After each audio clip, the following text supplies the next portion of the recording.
Doctora Carol, muy buenas tardes. El día de hoy, dentro del seminario de Biogen, vamos a hablar de una patología relacionada con comportamientos genéticos. Este es el síndrome del Holl-Oram. Primero que todo, para comenzar a abarcar el tema, es importante conocer su definición o de qué se trata. Pues este es un síndrome genético con defecto principalmente en reducción de sus extremidades, caracterizado por anomalías genéticas que se presentan principalmente en extremidades superiores.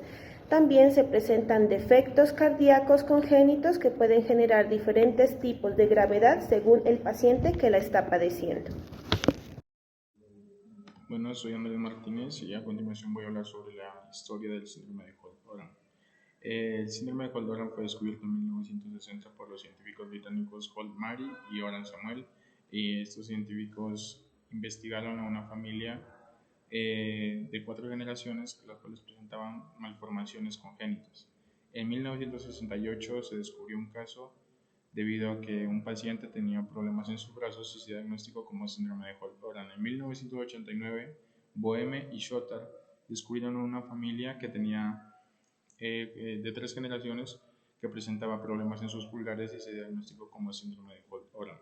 En 1970, Poznański señaló anomalías en el carpo de unos pacientes y los huesos extracarpianos y se diagnostica como síndrome de Holt-Oram. En 1989, Glauser descubre una familia que tenía como malformaciones en sus pulgares que era trifalángico, ¿sí? Y se diagnostica como síndrome de Holt-Oram también por problemas que presentaron en la aorta y en el conducto arterioso permeable. En 1993, Moens reporta una familia de 4 generaciones con síndrome de Holt-Oram y tenían cambios típicos en los pulgares y había problemas cardíacos en algunos miembros de la familia. En 1994, Basson reporta a dos familias, todas afectadas con síndrome de Holt-Oram, que presentaban problemas en su cromosoma 2. En 1996, Newbury informa un estudio en el cual se incluye a 44 familiares y de los cuales presentan casos esporádicos y casos congénitos debido a problemas en el gen y en el cromosoma número 12.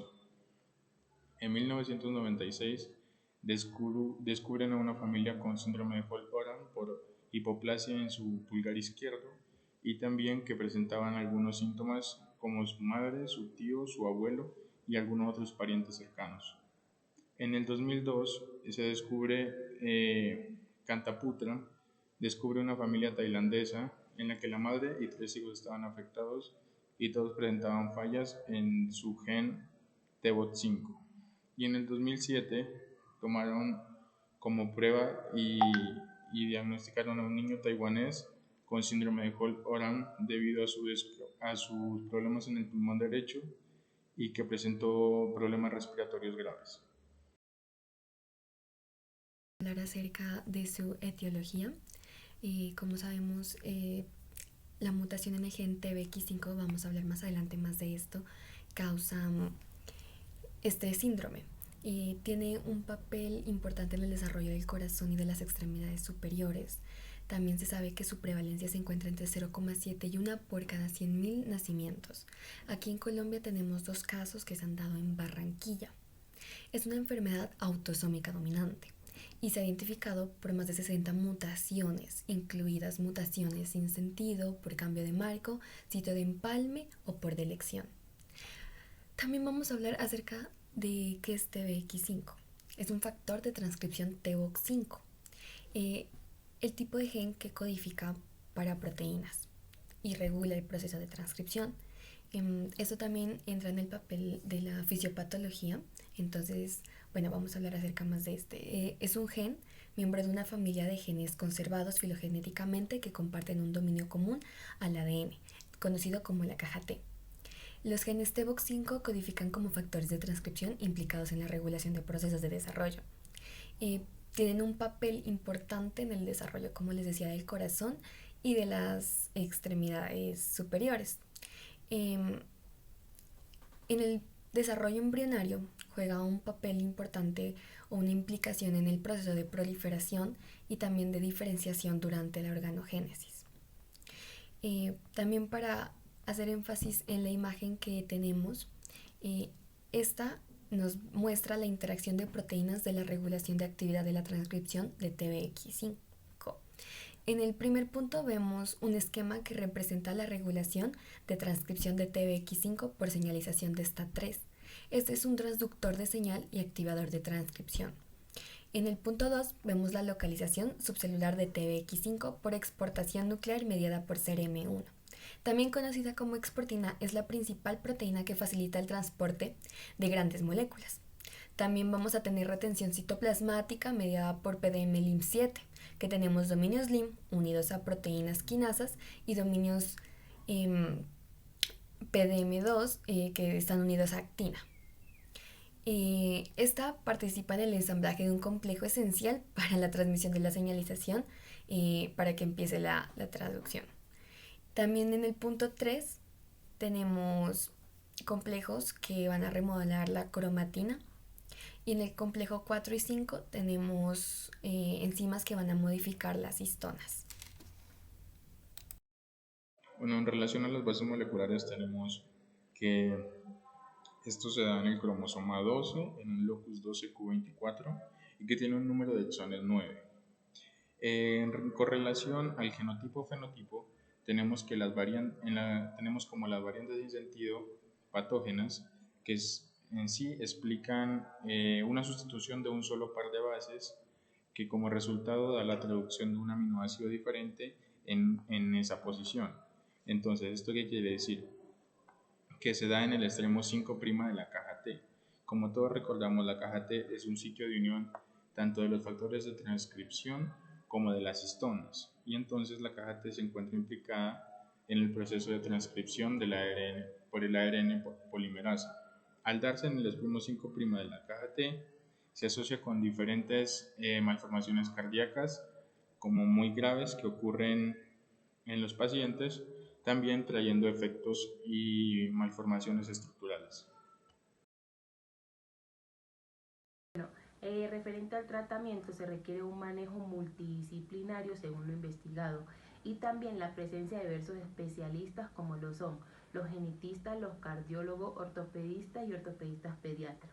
La presencia de los genetistas hace referencia a que ellos se encarguen de mirar qué gen está siendo afectado.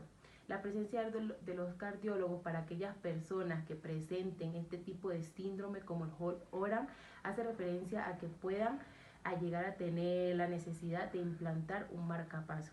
Y la presencia de los ortopedistas hace referencia a la toma de decisiones que tienen diferentes personas a las amputaciones de sus extremidades.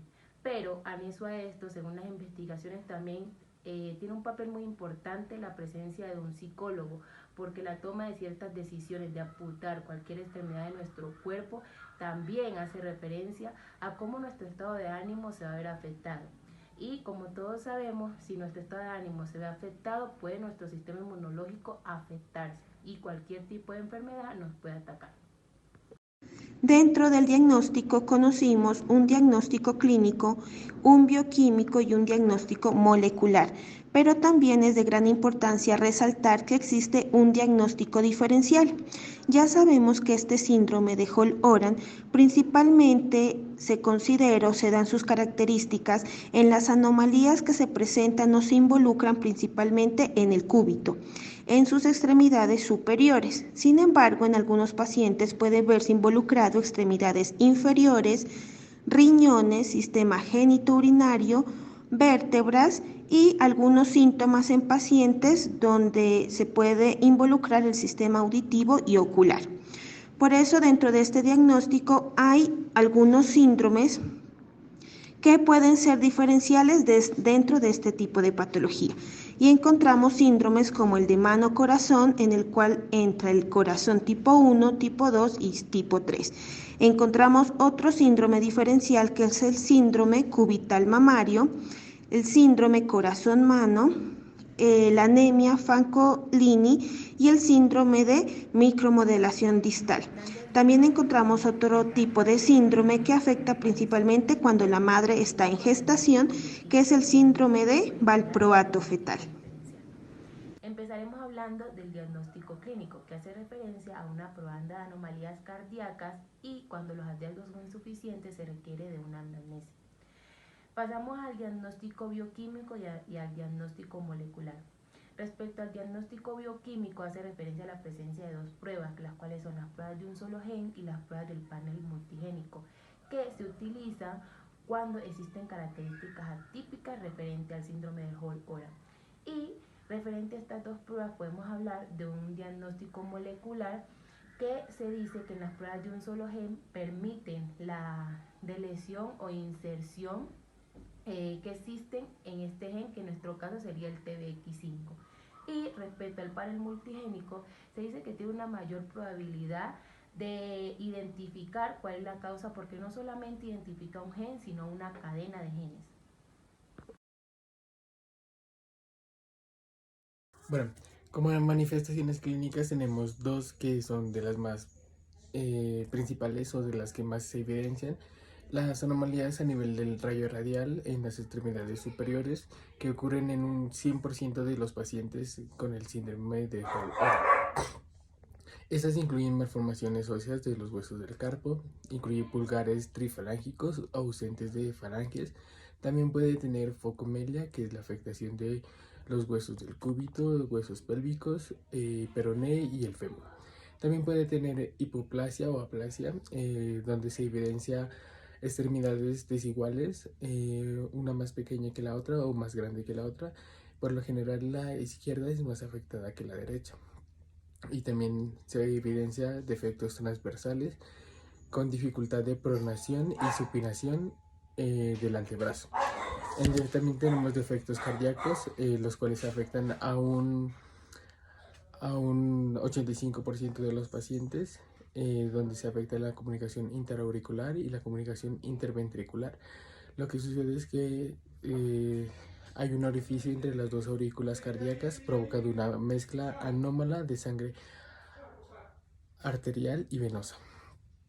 Y otras anomalías reportadas no se evidencian en todos los pacientes, pero pueden presentar anomalías craneoencefálicas, axilares, traqueales, vertebrales y de miembros inferiores. También hay casos reportados de sordera y de fallas renales. Para evidenciar estas manifestaciones clínicas es necesario electrocardiogramas y radiografías de rayos X. Bueno, como asesoramiento genético tenemos que es una enfermedad monogénica, por lo cual esta va a tener dos formas de presenciarse en el individuo. Una manera es de novo, la cual ocurre en la mayoría de los pacientes. De novo quiere decir que se observa por primera vez en el individuo, no es heredado y tampoco necesariamente es portado por sus generaciones anteriores ni por sus progenitores. La mutación se puede generar bien sea en el óvulo o en el espermatozoide o en el proceso de gestación. También la manera autosómica dominante quiere decir que uno de sus dos padres es portador y se la heredó con un 50% de probabilidad a sus hijos. Como podemos observar en el árbol genealógico que se presenta en el póster, hay 3 generaciones y en la primera generación 2 padres totalmente sanos. En la segunda generación una de sus hijas es portadora, quiere decir que ella generó el síndrome de manera de novo y ella se lo heredó a una de sus hijas. También esta enfermedad tiene una expresibilidad muy variable, no todas las personas van a presentar los mismos síntomas. Este síndrome tiene un fenotipo de mutación morfológico, ya que hay cambios visibles en el fenotipo del individuo, causando dismorfología. Y también que los hallazgos clínicos, los antecedentes familiares y todo esto sirve para un diagnóstico, pero no es necesario, no es 100% confiable, ya que se necesita una prueba de análisis génico molecular para comprobar que se trata de un síndrome de Holt-Oram.